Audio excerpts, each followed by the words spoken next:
My first homemade portable music player.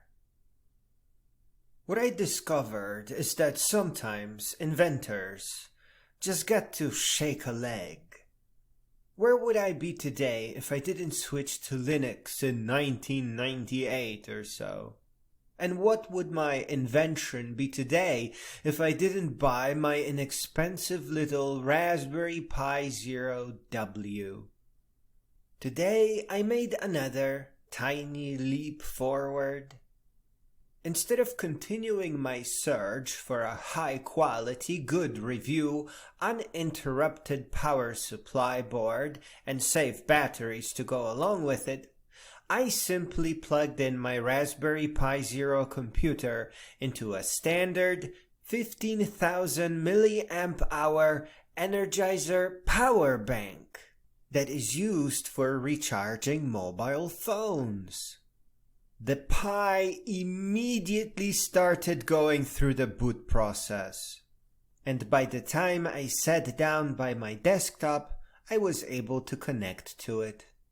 I am also using an external USB Sound Blaster audio card. It's very tiny, and I had to update my ALSA config to send the sound through it by setting the card value to 0.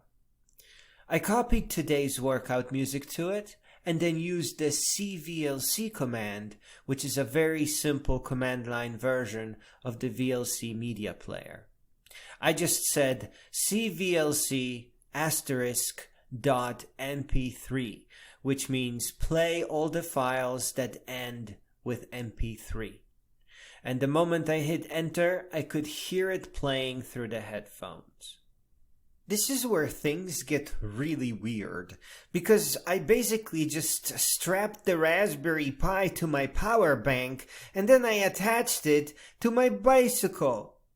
But here's the thing, there's no keyboard, there's no screen, it's just a power bank that I connected to the Raspberry Pi and then the sound card dongle and then my headphones that are plugged into it.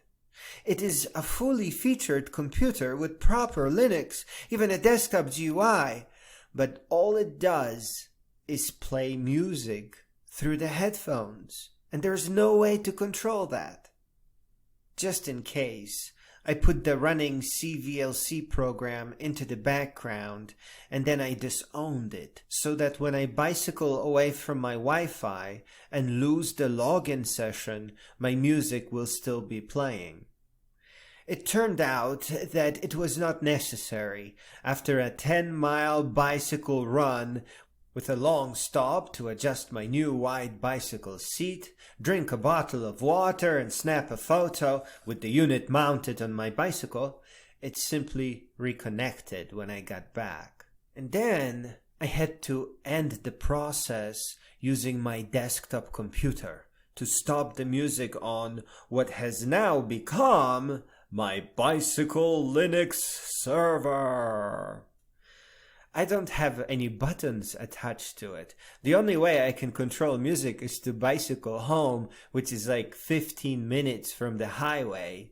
Let me tell you, as much as I love Sid, there are only so many times that you can listen to the Continental Drift while bicycling. So I strapped on a Raspberry Pi onto a huge battery, and then strapped that onto my bicycle, and had a heck of a time. There are so many possibilities now. I can connect with my phone to it and access it using the command line. I can build a web server with a proper user interface.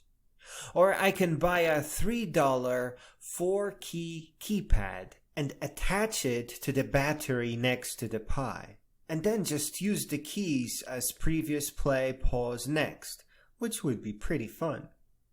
I can also attach a mini wireless keyboard and then ponder what to do about the screen.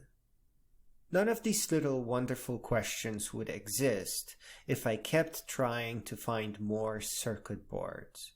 Plus, I really like using brand name battery banks, as cheap batteries can be dangerous. From the look of things, if I do end up 3D printing an enclosure for the thing, it will have to contain the battery bank and the Pi and some buttons and the screen. I'm not gonna get more circuits to make it smaller. Yeah, truth is, this thing is heavy. But this is 2021.